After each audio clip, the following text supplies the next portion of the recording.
ప్రొద్దుటూరు ప్రజలందరికీ కూడా నమస్కారం తెలియజేసుకుంటున్నాను.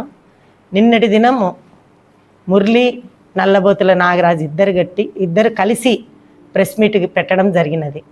ఆ ప్రెస్ మీట్లో మురళి ఈ రిజిస్టర్ ఆఫీసు అజెండాలో వచ్చింది, దానికోసం మీటింగు కావాల్సి వాయిదా వేసి రచ్చ చేయాలనేది వీళ్ళ కంకణం కట్టుకొని వైసీపీలు చేసినారని చెప్పడం తప్పు మురళిది. ఇప్పుడు మా టైంలో ఎంత ఆదాయాన్ని మున్సిపాలిటీకి పెంచినది ఒక్కొక్కటి వివరంగా చెప్తా. ఇప్పుడు అక్కడనే మీరు మార్కెట్ అదే మన రాజన్న క్యాంటీన్ ఇచ్చేది రిజిస్టర్ ఆఫీస్కి పెట్టాలని చూస్తున్నారు. ఆ ముందరికి వస్తే పెట్రోల్ బంక్ ఉంది. ఆ పెట్రోల్ బంకులో ఈరోజు ఎవరికో మేము స్థలం కట్టింటే పెట్రోల్ బంకు ఉండేది కాదు. 4 నుంచి 5 లక్షల వరకు ఆదాయం వస్తుంది. ఎవరికి? అది బంగారెడ్డి ఇంటికో, నా ఇంటికో, ఇంకొకరింటికో రాలే. మున్సిపాలిటీకి ఆదాయాన్ని మేమందరం కౌన్సిలర్లు 41 మంది కలిసి పెంచినాం, చైర్పర్సన్తో సహా. ఆ 4 లక్షల నుంచి 5 లక్షల ఆదాయం వచ్చేది మున్సిపాలిటీకి వస్తుంది. దాంట్లో ఉపాధి కూడా బీద వాళ్ళంతా 20 మంది వాళ్ళు రోజు పెట్రోల్ పడుతూ బతుకుతున్నారు. అది మేము చేసిన అభివృద్ధి. ఒకటి మన విజయ్ కుమార్ ఆల్కాడ ఇప్పుడు బిస్కెట్ల అంగడి, చాక్లెట్లు, ఐస్ క్రీమ్ ఇది కలిపి 2 లక్షలు వస్తుంది. ఆ స్థలం కూడా మేము కూడా ఎవరో ఒకరు చేసింటే మనకు స్థలాలు మున్సిపాలిటీకి ఉండేది కాదు. ఈరోజు దాని గుండా కూడా 2 లక్షల ఆదాయం వస్తుంది. అట్లనే మార్కెట్ ఉంది, మెయిన్ సెంటర్ శివాలయం సెంటర్లో. అంత స్థలాన్ని కూడా ఎవరికన్నా మేము ఇచ్చింటే ఇట్లనే రెవెన్యూకి మీరు ఎవరైతే రెవెన్యూ రిజిస్టర్ ఆఫీస్కి ఇస్తామంటున్నారో దానికైతే మేము కింద మార్కెట్ అంతా ఇచ్చింటే ఈరోజు మనకు 50 లక్షల నెలకే అది పూర్తి అయిందంటే మనకు ఆదాయం వచ్చేది. అంటే మున్సిపాలిటీ జీతాలకు కానీ ఏవైనా కానీ అభివృద్ధిని పెంచుతా పోయేదానికే పరిపాలన పాలకులు ఉండేదానికి, ఎవరోకే కట్టపెట్టేదానికి కాదు. ఇప్పుడు ఎమ్మెల్యే గారు రెవెన్యూ మన రిజిస్టర్ ఆఫీస్లో ఎంఆర్ఓ గారిని పిలిచి రెవెన్యూ స్థలాలు ఎక్కడెక్కడ ఉన్నాయంటే ఆయన 1 గంటలో ఆయన టేబుల్ మీద పేపర్లన్నీ ఉంచుతారు. ఆ పేపర్లలో రిజిస్టర్ ఆఫీస్కి ఏమైతే ఉన్నాయో స్థలాలు అవి కట్టబెట్టినా ఏదోలే అది పెద్ద ఆయన చేసినాడని మనం అనుకోవచ్చు.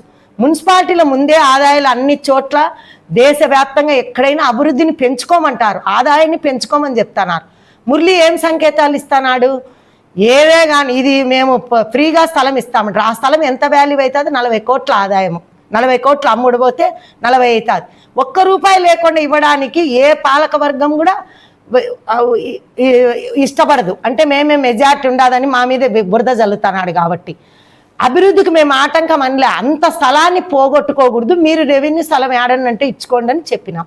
ఇది మురళి ప్రతిదీ కూడా రెవెన్యూకి ఇస్తే ఏమి మీదేమవుతుంది, పెద్ద ఆయన చేయాలనుకుంటే అడ్డం పడుతున్నారే అంటే అంత కమిషనర్ గారిని ఒక్కరిని మీరు తొత్తు చేసుకొని ఈ స్థలాన్ని కూడా కొట్టేయాలని చూసిన దానికి మేము ఆపిన దానికి నిన్నంగా బురద జల్లుతున్నారు. ఈ మురళికి ఇప్పుడు వివరంగా అన్నీ చెప్పిన, ఆదాయం మార్కెట్ చెప్పిన, పెట్రోల్ బంకు చెప్పిన, విజయ్ కుమార్ కాడ 2 లక్షలు వచ్చేది చెప్పిన. ఈ అభివృద్ధి కనపరాలే మేము చేసిపోయినది, మేము చేసినాం. మీరు ఇప్పుడు 18 నెలలు అవుతుంది తెలుగుదేశం పార్టీ వచ్చి. ఇదే రిజిస్టర్ ఆఫీస్కు స్థలం కావాలంటే గుర్తించడానికి మీకు 1 గంటన్నరే పడుతుంది ఎంఆర్ఓని కూర్చోబెట్టుకుంటే. కేవలము మురళి మాటలు ఎట్టుండాయంటే అతనికి ఇంతకుముందు పిండి మురళి అంటున్నారు, ఇప్పుడు క్యాస్నో మురళి అనేది పేరు వచ్చింది. అది పొద్దుటూరు ప్రజలందరికీ తెలుసు. మురళి మాకు ప్రెస్ మీట్లోకి వచ్చి నీతులు చెప్పించుకునేంత లేము. మీరు ప్రెస్ మీట్కే 2 అనర్హులు, మీరిద్దరు కలిసి అనర్హులు. నాకు మురళి మీద ఏం అభిప్రాయం అంటే ప్రొద్దుటూరులో మొత్తము ఈ మధ్య ఒక 4-5 రోజులు కొత్త పంచాయతీ జరుగుతుంది. ఆ పంచాయతీలో ఎన్ని కోట్లు ఎత్తినావో ఆ ప్రొద్దుటూరులో కొద్ది రోజులు అయిన తర్వాత అందరు ఇప్పటికి తెలుసుకున్నారు, ఇంకా తెలుసుకుంటారు. ఉవ్విళ్ళాడుతున్నావు ఆ ప్రెస్ మీట్లో కూర్చొని ఏ దానికి ఎత్తినావో ఏమో అనేది కూడా కొద్ది రోజుల్లో ప్రొద్దుటూరు ప్రజలందరూ ఈ మీడియా ముందుకు వచ్చి కూడా మేము వివరంగా కొద్ది రోజుల్లో చెప్పబోతున్నాం.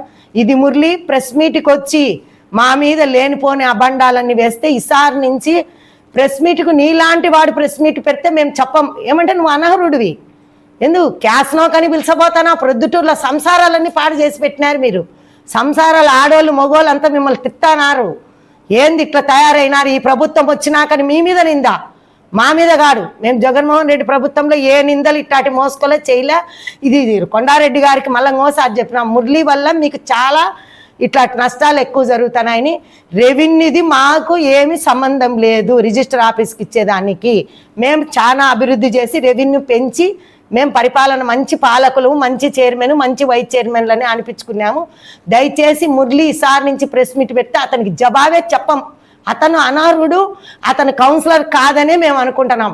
డబ్బు యాడ ఉంటే ఆడ మురళి ఉంటాడు, యాడ దొంగ పంచాయతీలు ఉంటే వాళ్ళని పీడించేదానికి ఉంటాడు.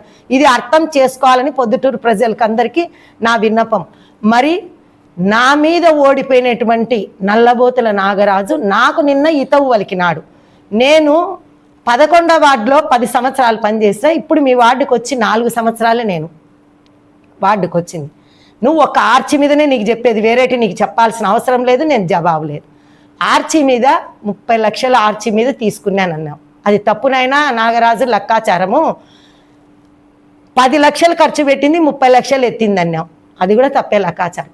ఆర్చికి 8,90,000 ఖర్చు అయింది, 12,80,000 వచ్చింది. దాంట్లో ఈ 8,30,000 పోను, మిగతాది మీరందరూ వదిలేసి దీపారాజన లేకోకుండా వాకిలి మూసిలేసి అభివృద్ధి లేని రాముల దేవలం అక్కడనే ఉంది. గోపిరెడ్డి చంద్రశేఖర్ రెడ్డి వరదరాల రెడ్డికి ప్రియ శిష్యుడు, ఆ లాయర్ ఆయన పక్కన. ఏది మీ పార్టీ మనిషే, మీ తెలుగుదేశమే. ఆయన జింకారవితో ఇంటి బాడికి ఇప్పించుకొని 4,500 బాడికి కడతాన్నాడు. నేను పోయిన తర్వాత ఆ ప్రజలంతా రాముల దేవలానికి ఏం చేయాలంటే తలా 1,000 రూపాయలు 5 నూళ్ళు వేసుకొని ఒక 6 నెలలు 7 నెలలు మేము నడిపినాం. ఈ ఆర్చికి వచ్చిన ప్రతి పేరు రాసి పెట్టిన, ప్రతి పేరు మీదకి అక్షరం ఉంది.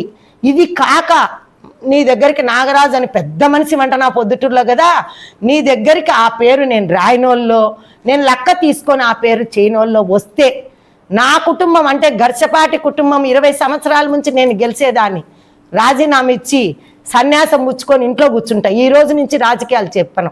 ఎవరిని పిలుచుకురమ్మంటానా? మీ తెలుగుదేశం ప్రియ శిష్యుడైన గోపిరెడ్డి చంద్రశేఖర్ రెడ్డితో ఒక్క మాట, రాముల దేవలంలో ఈమె ఆర్చీలో మోసం చేసిందని ఆయనతో ప్రెస్ మీట్ పెట్టిస్తే నేను రాజీనామా చేస్తా.